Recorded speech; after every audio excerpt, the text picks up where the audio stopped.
నాకు చిన్నప్పుడు ఒక ఆలోచన మైండ్లో ఎప్పుడూ మెదులుతూ ఉండేది. ఏంటి? ఇప్పుడు తండ్రి అయిన దేవుడు, కుమారుడైన దేవుడు, పరిశుద్ధాత్మ అయిన దేవుడు ఈ ముగ్గురు ఏకమై ఉన్నారని చెప్తున్నారు. ఒకవేళ నేను పరలోకం పోయేటప్పటికి నాకు చిన్నప్పుడు వచ్చిన ఆలోచన, నేను ఒకవేళ పరలోకం పోయేటప్పటికి ఒకవేళ వీళ్ళు ముగ్గురులో గొడవలు వస్తే నా పరిస్థితి ఏంటి? ఎప్పుడైనా మీకు అనిపించిందా ఇట్లాగా? నాకు నా బాల్య దినంలో ఎట్లాగా అనిపించేది. మొట్టమొదటిగా దేవునిలోకి నేను వచ్చినప్పుడు, ఎప్పుడు దాదాపుగా 5వ తరగతి నేను చదువుతున్నప్పుడు, దేవునిలోకి వచ్చినప్పుడు నాకు హృదయంలో ఇది కలిగింది. ఇప్పుడు తండ్రి అయిన దేవుడు, కుమారుడైన దేవుడు, పరిశుద్ధాత్ముడు వీళ్ళిద్దరూ అందరూ కూడా ఐక్యమై ఉన్నారు, ఏకమై ఉన్నారని చెప్తున్నా. అంటే యూనిటీగా ఉన్నారు, ఒకటిగా ఉన్నారు. ఇన్కేస్ ఒకవేళ ఏదైనా జరగరానిది జరిగి వాళ్ళ మధ్య విభేదాలు వస్తే, ఇదిగో నువ్వు కుమారుడు ద్వారా వచ్చావు కాబట్టి నేను పరలోకం రానియను అని తండ్రి అంటే నా పరిస్థితి ఏంటి? లేదు, నువ్వు పరిశుద్ధాత్మను ప్రేరేపిస్తే నా దగ్గరికి వచ్చావు అని కుమారుడు అంటే నా పరిస్థితి ఏంటి అని చిన్నప్పుడు ఎప్పుడు వయసులో ఇప్పుడు జరిగింది.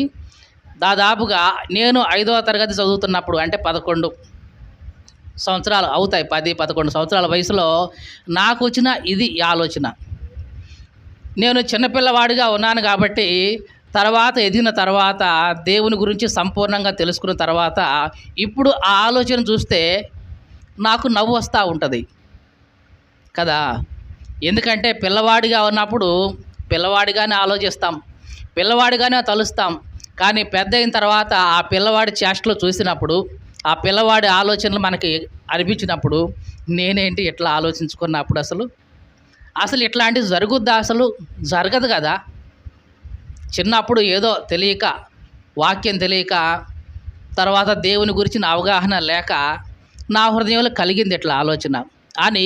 ఆ ఆలోచన బట్టి నేనే అప్పుడప్పుడు నవ్వుకుంటూ ఉంటాను, ఇట్లాంటి ఆలోచన నాకు అప్పుడు ఎందుకు వచ్చింది అని.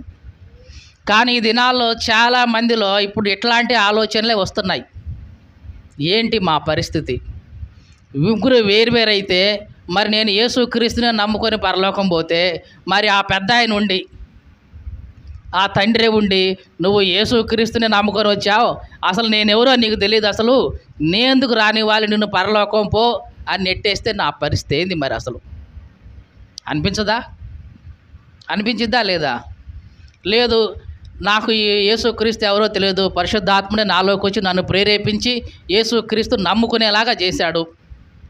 ఒకవేళ యేసుక్రీస్తు రివర్స్ అయ్యి, నువ్వు నేను ప్రేరేపిస్తే రాలేదు, ఆ పరిశుద్ధాత్మ దేవుడు ప్రేరేపిస్తూ నువ్వు నా దగ్గరికి వచ్చావు కాబట్టి ఆయనకి నాకు కుదరట్లేదు ఇప్పుడు, కాబట్టి నేను రానివ్వనని యేసుక్రీస్తు అంటే నా పరిస్థితి ఏంటి? ఇట్లాంటివన్నీ కూడా ఇప్పుడు మనుషుల హృదయాల్లోకి వస్తున్నాయి.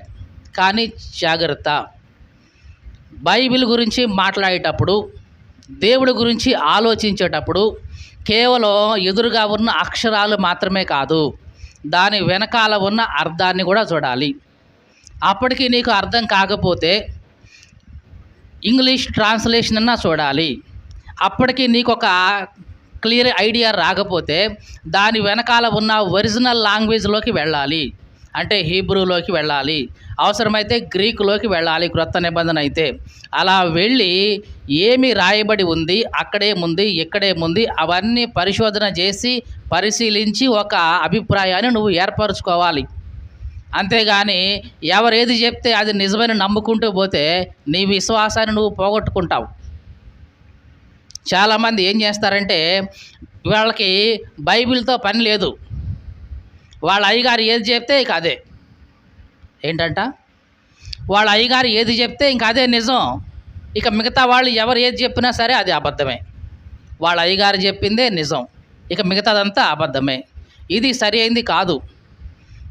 ఒకసారి పౌలు ప్రసంగం చేస్తూ ఉంటే ఆ బెరయా అనే ప్రాంతానికి వెళ్ళాడు పౌలు.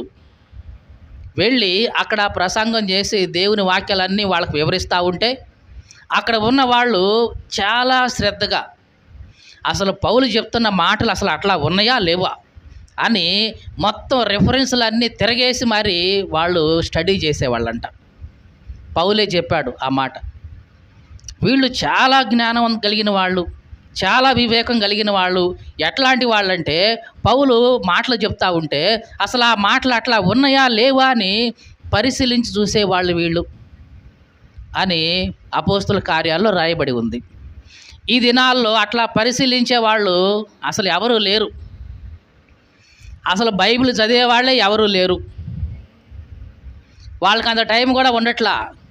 ఉదయం లేవగానే ఎవరో ఒక చిన్న వాక్యం యూట్యూబ్లోనో, ఫేస్బుక్లోనో, లేకపోతే వాట్సాప్లోనో పెడతారు. అది చూసి ఆమేన్ అనుకుంటారు. ఇక అంతే బిగిన్ చేస్తారు ఇక వాళ్ళ రోజు.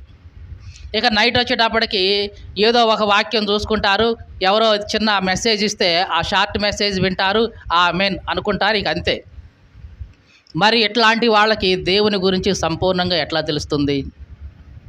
కాబట్టి నిజంగా యేసుక్రీస్తు గురించి, దేవుని గురించి సంపూర్ణంగా నువ్వు తెలుసుకోవాలి అనుకుంటే మొత్తం పరిశీలించాలి.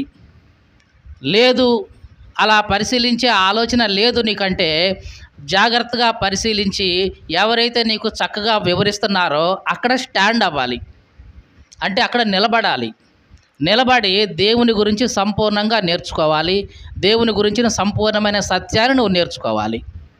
అంతేగాని ఏ గాలి పడితే ఆ గాలికి ఊగిపోతూ ఉన్నామంటే చివరికి మనకి స్థిరత్వం ఉండదు. మన వల్ల ఎవరికి ఏ ఉపయోగం కూడా ఉండదు.